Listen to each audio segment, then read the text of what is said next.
Alrighty guys, how you doing today? Great. Fantastic. Well, my presentation today is going to be tying and fishing tailwater flies, which is going to follow my book a bit. And the primary emphasis is going to be not only tying the tailwater flies, but also how to fish them. So I think that's an important strategy when you visit your favorite tailwater fishery. We're going to start out with a midge larva pattern. A good healthy trout stream is going to have anywhere between 2,000 and 3,000 midge larvae per square meter of substrate. So larva patterns are very, very important for us as tailwater enthusiasts. This is a Tiemco 2487 hook, and this is going to be some light Cahill 8/0 thread. And typically what you'll find is pale olive larva and red larva, and I'm going to tie one of each. So I'm going to take some micro tubing here. This is the hairline micro tubing, clear, and we're going to secure that behind the eye of the hook, and then with symmetrical touching wraps, advance this back towards hook bend. Once we get back to hook bend, we'll advance this forward and hopefully lock down that little straggler piece there. One of the identifying features of larvae is they're very uniform throughout their worm-like body. So they look like little segmented tubes, and that's the beauty of this pattern. It's a very easy, effective fly. We call these little guys guide flies. A lot of the patterns that I tie aren't going to win any fly tying contest, but they're very simple but very effective. So we're going to advance this clear tubing forward towards the eye of the hook. Take a couple material locking wraps here to secure the tubing. And then one of the things that's prominent on midge larvae is their head. It can be easily identified and easily created by a few wraps of tying thread. So we're just going to wrap that around there, and then we're going to whip finish this off. So this is nothing more than what I refer to as a pale midge larva. Larvae are real effective when you're experience like a small flow increase. So I typically use my larva as an attractor fly, whether it be the pale olive or the red, and then I'll drop a pupa off it. Okay. Typically dredge my larva a little bit closer to the substrate where the naturals are found, and I'll fish my pupa a little bit higher in the water column. So that's the pale olive larva. Now let's move into, yes sir. You said tubing. You don't use a D-rib. You use tubing. You could use D-rib, but I typically like the tubing better myself. I haven't seen the tubing. That's what. Yeah, it's Hairline's micro tubing. Okay. And you can buy it in a midge and you can buy it in a micro. The micro's smaller. Okay. But that's what I would recommend, and I can show you that here in a moment if you'd like. Now we'll move into a red larva. Red larvae are the larvae that live in the low oxygenated parts of a trout stream, often referred to as bloodworms or blood midges, mainly because they contain hemoglobin. That's an oxygen carrying pigment that allows them to live in this mud and muck and some of these siltier areas of a trout stream. So if you're fishing tailwaters like the San Juan, you're fishing the Green, you're fishing anywhere the Bighorn, you're going to find a nice population of blood midges within those streams. This is a Tiemco 200R, and I'll put a little glass bead on there. A lot of my flies have what we call a mercury bead on it. And this little bead simulates the gas bubble in the thorax of an emerging midge. So this becomes a trigger or just a lifelike portrayal of the actual emerging insect. This is 8/0 red thread, so we'll begin with a jam knot behind that. I typically tie these in sizes 18 through 22. Oftentimes it's a lead fly and a tandem nymphing rig, so it's my attractor, so very, very effective with that. Oftentimes in the shoulder seasons, a lot of anglers will opt to fish like an egg midge combo, egg Baetis combo. After the fish have gotten used to seeing a lot of egg patterns, I'll usually get rid of the egg pattern and I'll go with a red larva. It's a very, very effective strategy on a wide range of tailwater fisheries. I'm going to use some small UTC gold wire for the rib on this. Again, a very simple pattern, but no less effective. I've caught fish in just about any tailwater setting, from the Bighorn, San Juan, the Green, to my home waters on the South Platte with this pattern. So we're going to begin by attaching that gold wire on the top of the hook, and then just advancing that thread back towards hook bend. Once again, using symmetrical wraps, touching wraps right back towards the rear of the hook, and then we'll advance this thread back forward up towards the mercury bead itself. Then we're going to counter rib this, again trying to get a bit of segmentation. We don't want these to be touching wraps like a South Platte Brassy. We just want a little hint of segmentation here to indicate that this is a Midge larva.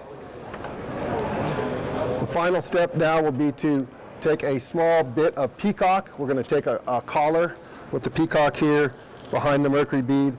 I opt to use, myself, I really like the peacock eyes in comparison to the herl itself.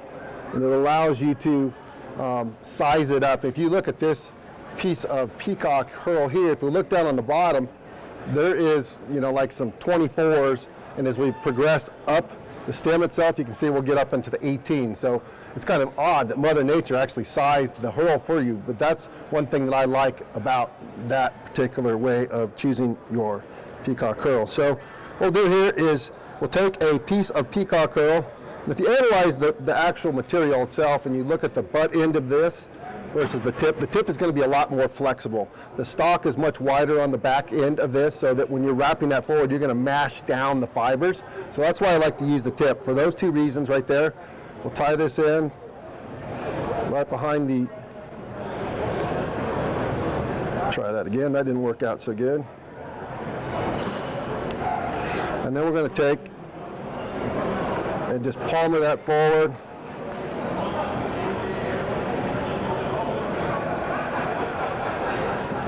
With several wraps. Take a couple material locking wraps there. And then what I like to do is take a Sharpie pen and color my thread black. And then I'm going to put a whip finish on there. And we'll have our completed fly. But very simple, very effective, little bloodworm imitation. So those are the two larvas that I would recommend, is that pale olive larva and then the red larva. Certainly not the only patterns that you would carry in your tailwater box, but certainly two good starting points. Now as we move into the intermediate stage of a midge's life cycle, what I would do is definitely familiarize yourself with the life cycle of a midge, which is the larva, the pupa, and the adult.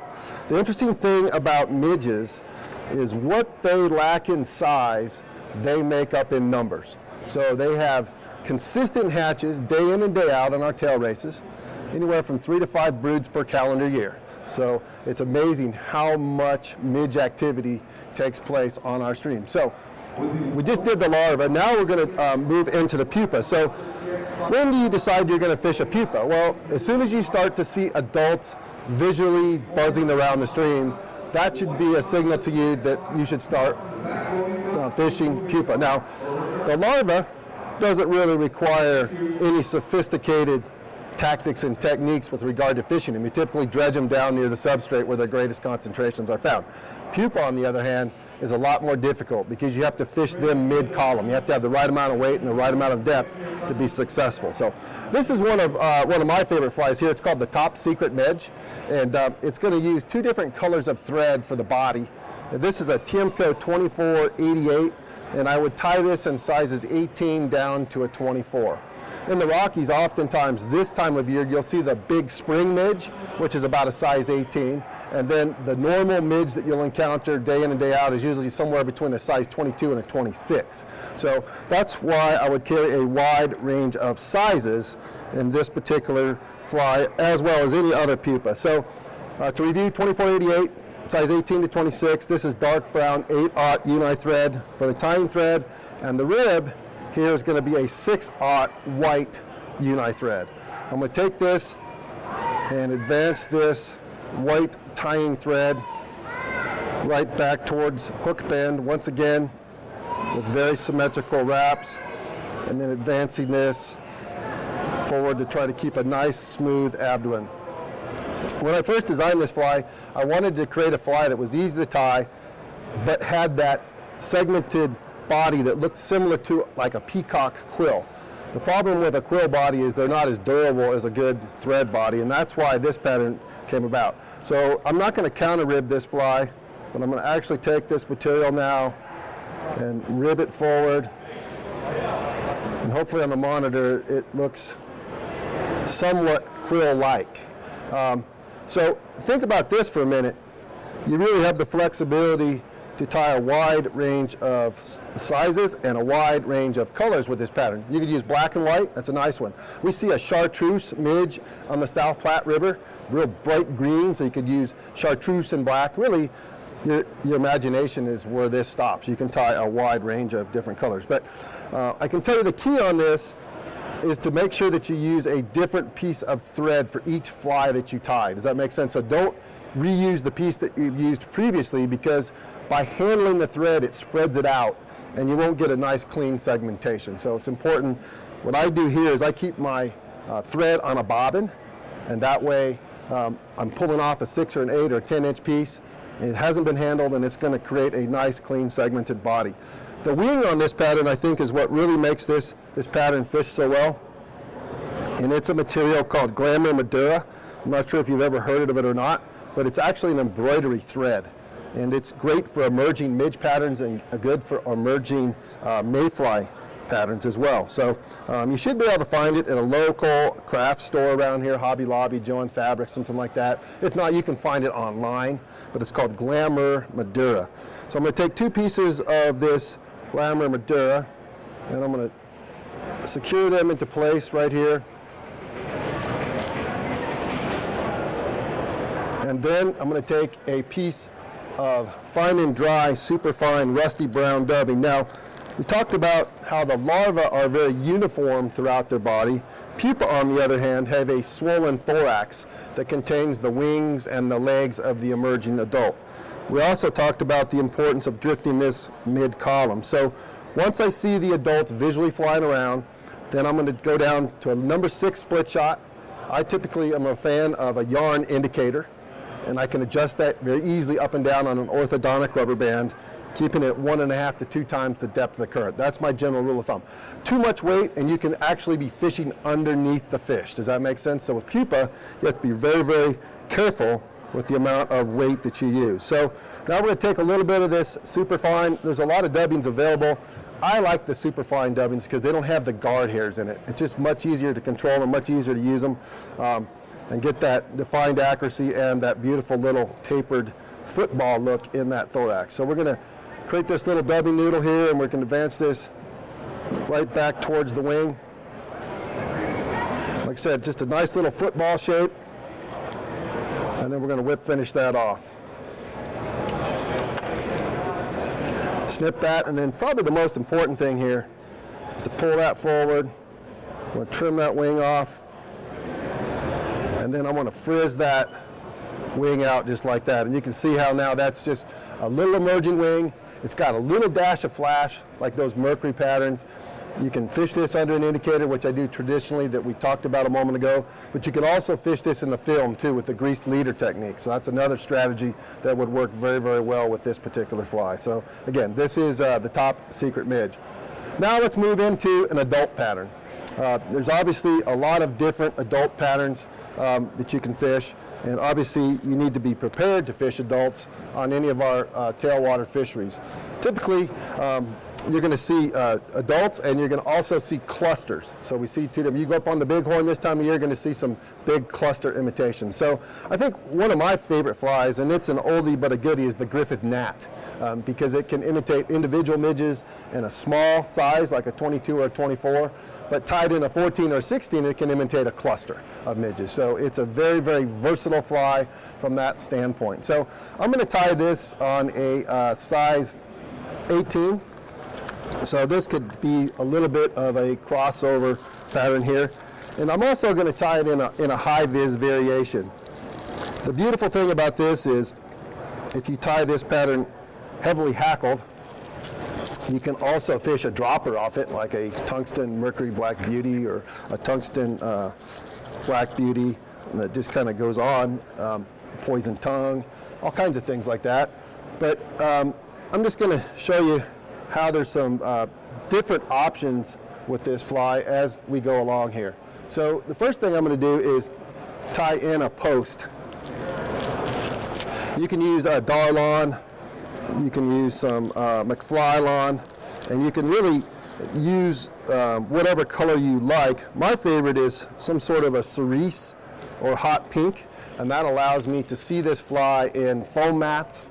It allows me to see it in bubble lines, in seams can be very difficult, high glare situations, and so on and so forth. So this is a TMCO 101, which is a straight eye dry fly hook, and we're going to begin with some 8/0 uni thread with a jam knot. We're going to come back to about the 3/4 point on our hook shank here, and we're going to tie in this piece of cerise Darlon here, and we'll cut off the butt ends of that and then anchor those down. And then very similar to if you were going to tie a parachute pattern, you're going to make a thread wedge in front of the post here. And you can also bundle these up if you opt to do so here. I tie another little pattern that I really like called a high-vis batis, which would be very similar to this. I would just tie in a blue dun tail, dub the body, and then parachute hackle it. Okay, so that's a nice way to tie a high-vis parachute mayfly imitation with all the same goals in mind as far as the high glare and foam line situations. But moving back into the Griffith Knat, have you guys ever seen a cluster of midges on the water? It's pretty amazing. There'll be times when just a little piece about the size of popcorn will break off the main cluster, and a fish will come up and grab the whole cluster. It's pretty amazing. So we're going to take a couple strands of peacock curl once again and tie them in tip first. 2 strands there, and then we're going to come back with a piece of grizzly hackle here. I'm going to try to find an 18. This is such a beautiful neck. It's sometimes hard to find anything that big on it. So we're going to tie conventional dry fly style here, which means we're going to tie this so that the dull side is up. We're going to tie this in rearward here on the hook, advance our thread forward.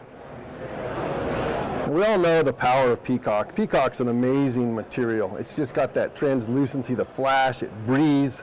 It's an amazing pattern. So we're going to take these 2 strands of peacock, and it's fairly fluffy here. And you can see that as I advance that forward, move the wing out of the way there. Take a couple material locking wraps in front, a couple in back, trim that off. Now, we talked a moment ago about the hackling of this. You can hackle it sparse if you'd like to, or you can hackle it heavy if you like to. I usually choose the latter. I like to hackle these very heavily. That way, if I opt to use a dropper off it, I have that extra high flotation. I'm going to move that forward. I'm going to take 2 wraps behind the hackle, 2 in front of it. And once again, we're going to trim that off, and then we'll whip finish.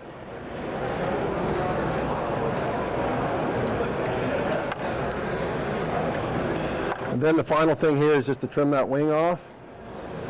Trim that wing off, and then I kind of mash that down. So very simple, very effective. Like I said, you can fish it for an individual midge in small sizes, cluster in big sizes. You can really vary the wing. If you can see chartreuse better, go with chartreuse. If you can see black better, go with black. You don't even need to use a wing. You can tie it with a standard Griffith Knat, or you can tie it with a high-vis variation. So again, there's a lot of variations that can occur there. So then we went through, we had a couple different larvae. We have a pupa and adult, and certainly those are kind of good oldies, but standby patterns that'll work very, very well on just about any tailwater fishery. Now let's move into some mayfly patterns. Obviously, this time of year, it's very exciting for us as tailwater enthusiasts because we're starting to see the first mayflies of the year hatching, the Baetis mayflies, the blue wing olives. And so typically like mid to late March, the trout that have been overwintering in the slow deep pools, the ones that have been feeding almost exclusively on midges, now are starting to wake up a little bit. Generally the first week of April, spring has sprung and we're starting to see consistent blue wing olive hatches every afternoon between 1 and 3 o'clock. One thing that's important to understand is that riffle fish are feeding fish. So now fish that are starting to move into the transitional zones and back into the riffles are going to be those fish that are actively feeding. So I'm going to tie a couple patterns that I think are must-haves on any western tailwater. One of those is a RS2 and one of those is a pheasant tail. Now I got to find where I just put my size 18 Tiemco hook. So one of the beautiful things about this pattern, this is a Mercury pheasant tail, so it's a variation of Frank Sawyer's original pattern, which dates back to 1929. It's an oldie but a goodie, and in so many different variations. You can tie it just a standard pheasant tail. You can tie it with a gold bead. If you want to increase your sink rate, you use a tungsten bead. If you want to keep it a little bit slimmer in profile with just a dash of flash, then you can use this little Mercury variation as well. So the pheasant tail is going to imitate a wide range of mayflies, even possibly some stoneflies in larger sizes. Like if you tie a size 18 black pheasant tail, it's the perfect winter stonefly nymph, okay? And if you tie it in a 16, it's a nice little yellow Sally. So keep in mind that if you go by upsizing it, you can have some stonefly variations as well. But typically for your mayflies, size 16 down to about a 24. You can vary the coloration of it from a ginger, which would be a nice pale morning dun nymph, right down into olive for Baetis, red quills, so on and so forth, trico nymphs. I mean, really, again, your imagination and is going to make this an unlimited possibility with regard to mayfly nymphs. So this is a Tiemco 101, size 18, and I've got an extra small glass bead on there, the Mercury bead. And we're going to begin with a jam knot back about hook point there. And we're going to take a few strands of pheasant tail fibers here. I try to keep this pattern as thin and as sparse as possible. And so I'm going to use 4 fibers off of this tail to tie the entire fly with. So what I'll do here is I'll take 4 of these pheasant tail fibers. I'm going to make sure that and I'm going to pull them off at a 90-degree angle, transfer the material in my fingers, and I'm going to tie in my tail. I'm going to adjust the tail here. Typically on my nymphs, my tails, I like them to be about 2/3 of a shank length long. That's the equation that you want to use for that. I'm going to use a little bit of gold wire for the ribbing on this. And I like the extra fine Lagarton wire on this, which is a fine wire with a varnished coating over it. And what we're trying to accomplish here with this ribbing is a little bit of added durability. I'm going to take 2 turns here, 2 turns here to catch that other piece of wire, and then I'm going to advance this thread forward. I'm going to take those original grouping of pheasant tail fibers and then just start advancing those forward. Again, with the goal being to keep that body as thin and sparse as possible. We're going to counter rib the gold wire to create a little bit of segmentation, as well as the durability that we mentioned a moment ago. Probably one of the biggest things to a pheasant tail is the lack of durability. If a brown trout tooth drags across the abdomen, it's going to break. But this is going to really help that out a lot. It's an easy fly to tie, so if it falls apart, it's not that big of a deal. So we got these 4 original fibers. I'm going to put 2 on the front side and 2 on the rearward side of this hook. And then I'm going to put in a piece of mylar tinsel for the wing case. Again, the option would be to tie a standard variation of this, or you can tie a flashback variation of this. So I'm going to tie this Mylar tinsel in. You can use UTC, or you can use Danville. This happens to be Danville here. And I'm going to tie that in so that it's about halfway on the hook shank there. What you'll find in a lot of cases when you're doing wing cases is that the wing pad, when you pull it forward, is going to creep just a little bit. So make sure that your proportions are right halfway in the middle there. Then we're going to take, again, a little bit of peacock curl. And this is where you can use your discretion on this. Think about beta snips. I mean, beta nymphs should be very thin and very sparse. They're very streamlined. They're swimmers. Okay, so their variation should be tied appropriately. Now, moving into some of your other mayflies like pale morning duns and tricos, they have much more of a chunky appearance. Okay, so you can really do whatever you want with regard to the thorax on this particular pattern. I generally tie it just a little bit thicker than most because, again, I'm kind of relying on this peacock. I'm going to tie that in tip first, like we've discussed here a moment ago. And then I'm going to take a few turns here, usually about 7 turns, forward up towards the eye there. I'm going to take 2 material locking wraps there. Pull my wing pad right over the top here. I've got those kind of separated there.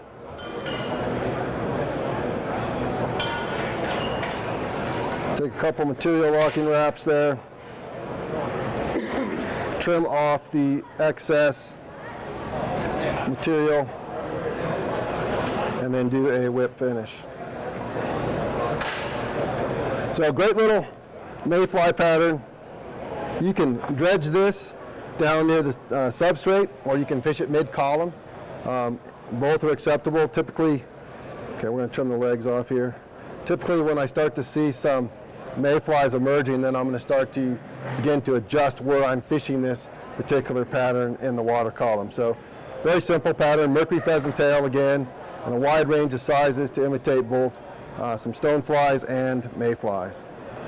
Another pattern that I think is critical for success, and I'm sure you guys have heard of it, is an RS2. The river that I guide on most of the time is the South Platte and Cheeseman Canyon. So very technical river, and this pattern was actually born downstream in an area referred to as Deckers. I'm not sure how many of you guys get to Colorado and fish the Deckers and Cheeseman Canyon section of the South Platte, but if you haven't, it should be on your bucket list of things to do. It's a great fishery, very technical fishery. The beautiful thing about a tailwater, whether you're fishing the Bighorn, the Green, the South Platte, or the San Juan, a tailwater is a tailwater, so they pretty much all act the same. Certainly there's some nuances of each fishery, but for the most part, they pretty much all fish the same. So this pattern here was invented by Rim Chung, and it stands for Rim's Semblance number 2. The original pattern, the RS1, was just a mayfly nymph, and then he came up with the RS2, which is the emerger. So we'd be fishing this during the height of a Baetis emergence. So we're going to begin here with some 8/0 uni thread, and we're going to tie in a tail out of dun hackle fibers. And what I typically do is just use some of the spay hackles that on the edge of the neck for the tailing material here. You can use a moose, you could use goose biots, you can go as far as splitting the tails. But what I found as a commercial tyer that the faster that I can tie this pattern and the easier that I can tie this pattern, the better off that I'm going to be. So I'm going to take a clump of fibers here, and I'm going to tie those in, just like I would do with a dry fly. Not that I'm going to use that tail to support this pattern, but it's just going to emulate the mayfly tails. Okay. Probably again one of the most important attributes to an RS2 and tying a good RS2 is going to be keeping this fly very thin and very sparse. Bulky patterns certainly are not going to fish nearly as well as very thin and very sparse patterns. So what we'll do here is we're going to take some fine and dry once again. And we're going to take just a few fibers to create this dubbing loop here. And really the back end of this is not much thicker than the thread. And then we're going to advance this forward and we're going to try to create a slight taper, nothing too dramatic here. Hopefully, is the monitor showing a slight taper there? Good. Then probably the most important part of this is the wing. And this is a material called pearl braid. And this is what really makes this pattern fish well. This is nothing more than a group of crystal flash fibers interwoven into a flat braid. So we're going to tie a big flat loop wing here. We're going to tie this in. And then what I'm going to do is I'm going to pull that material forward, scoot that back to create the wing, and tie in my loop wing just like this. And then I'm going to come in with a super sharp pair of scissors.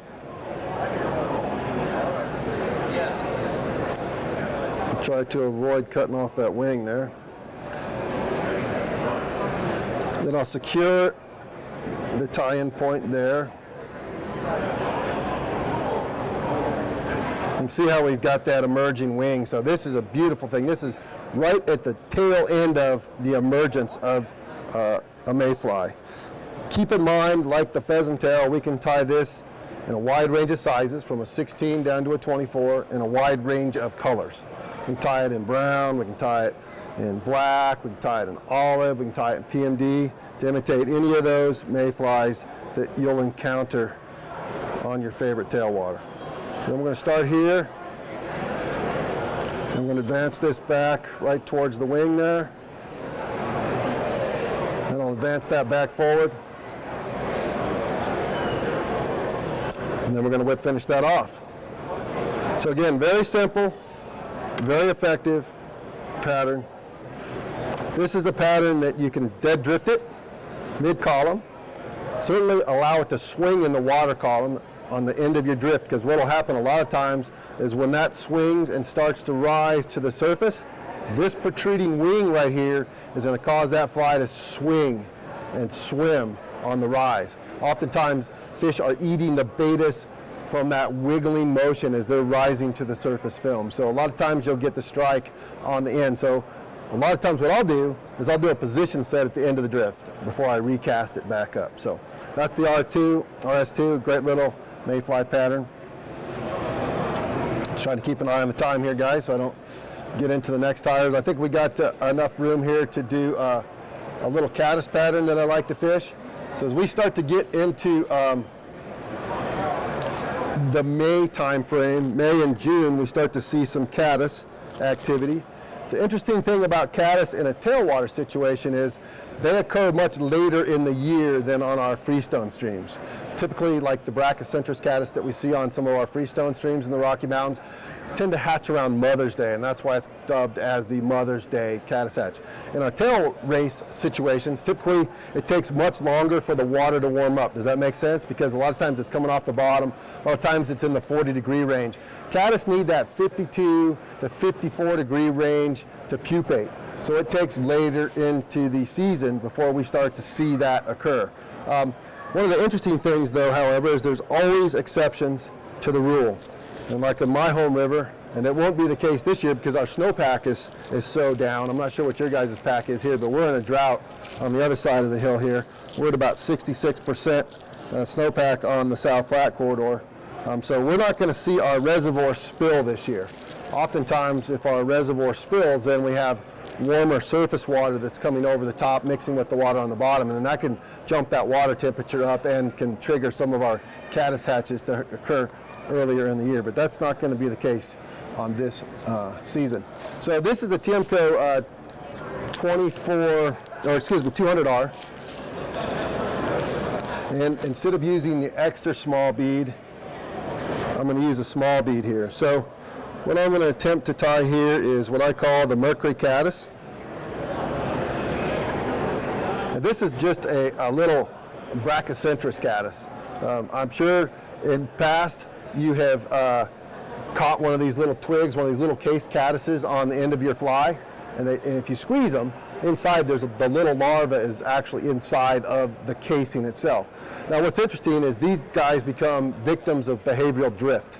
So if they become overcrowded in a certain area, they're going to move to another location. If we get a small increase in flow, they're going to move. They might get dislodged. So fish will root them off branches, root them off rocks, so on and so forth.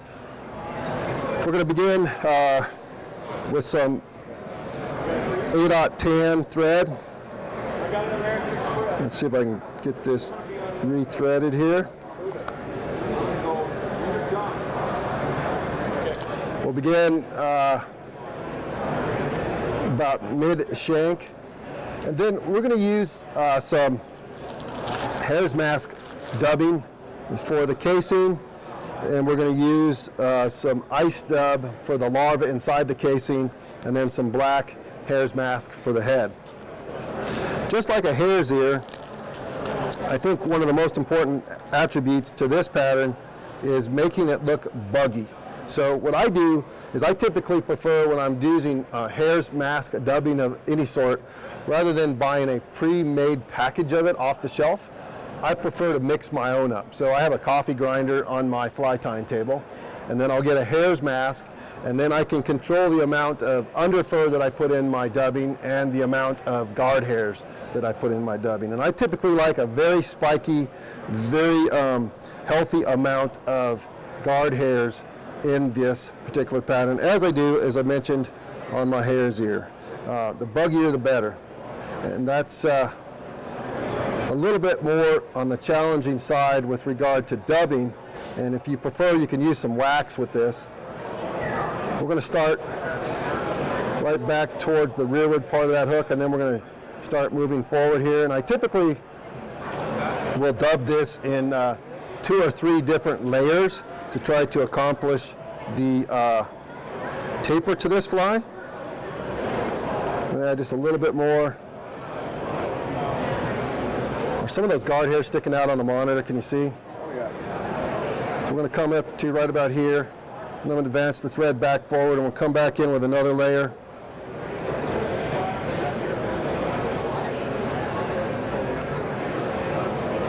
And then we'll start a little bit in front of that point there, and then just again try to establish a little bit more taper.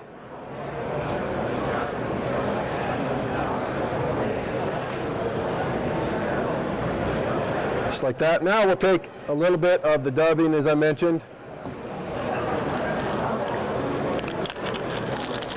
to make the larva, and this is going to be the trigger on this particular pattern. A lot of times the fish will key on the actual chartreuse looking larva. I'm going to take a little bit of that dubbing right there and put that right in front of the casing. So sometimes you'll hear people refer to these as peaking caddis. And then we'll take a little bit of the hare's mask dubbing, and then dub that right behind the mercury bead there. So if you look at caddis, one of the prominent features with them is the black head. You'll notice that I used tan thread, and that's so that you won't see the thread in the actual dubbing process. And like what I did with the mercury blood midge, I'll come back in with my Sharpie. I'm going to color my thread here black, so it'll blend right in with that head. Now what I do for a tungsten variation of this fly is I'm going to swap a 2.8 tungsten bead for this dubbing. So what I'll do is I'll put the mercury bead on first. I'm going to take a tungsten bead and I'm going to turn it backwards so that the countersunk side is going to butt right up with the bead. Does that make sense? Because when you look at a tungsten bead or a brass bead for that matter, there's a small side and a big side. So if you turn it backwards, you slide it up. So now you got the merc bead, you'd have your tungsten bead sitting here, and then you would tie this fly exactly the same. So that gives you a standard mercury bead, caddis, and then the tungsten variation as well. So I'm going to wrap it up with that fly because it's almost 5 till, and I don't think I'm going to be able to get another fly done by 11 o'clock when I'm supposed to be out of here. So I'm going to be tying flies over at the Blue Quill Angler booth all day, and you can stop by, say hello. If there's anything you want to see a little closer, we can tie them up. I've got all my books and all that stuff over there, and certainly by any means, if I can help in any way, please don't hesitate to yell at us. Thank you very much. Appreciate the opportunity.